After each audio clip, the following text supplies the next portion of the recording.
Neil deGrasse Tyson, I'm listening to you talking to me now, and I'm hearing what you're saying, and I think what you've got to say is great, but I'm also listening to the way that you say it. You have got one of the great voices. You've got a very sexy voice.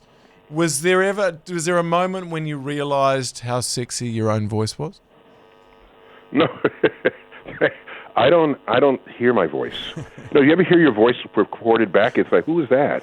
I don't think about it. But then I notice I get recognized a lot in the street, so I wear a hat and glasses, and occasionally people still get through that disguise, if you will. And when they do, it's because they say things like, I know that voice.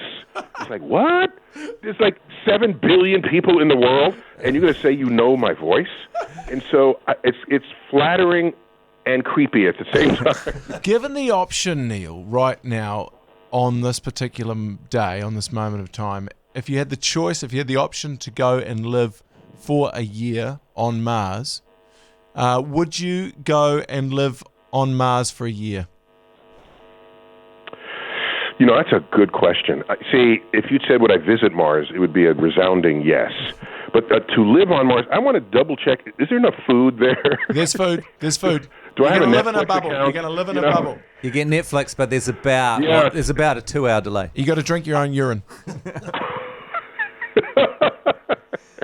Yeah. So here's the thing. If you're living in a bubble on Mars, you're not really living on Mars. You're living on Earth on Mars, right? So if I'm going to live on Mars, I want the full planet experience. I don't want to have to go into a spacesuit. So if you terraform Mars, which is my favorite word of the last few decades, turning it into Earth, which you do by seeding it with the right microbes that can produce oxygen and this sort of thing, and it turns it into an Earth, okay? If you can do that, I'll bring some good books and a movie account and family. I'd love to bring family. And, totally, I'll live there for a year.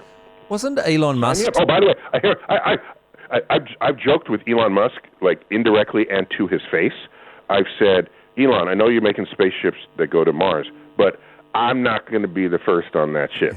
I said, I'll get on your ship after you have sent your mother and brought her back safely. Then I'll go. The Hauraki Breakfast with Matt and Jerry. Radio Hauraki, the station for great New Zealanders.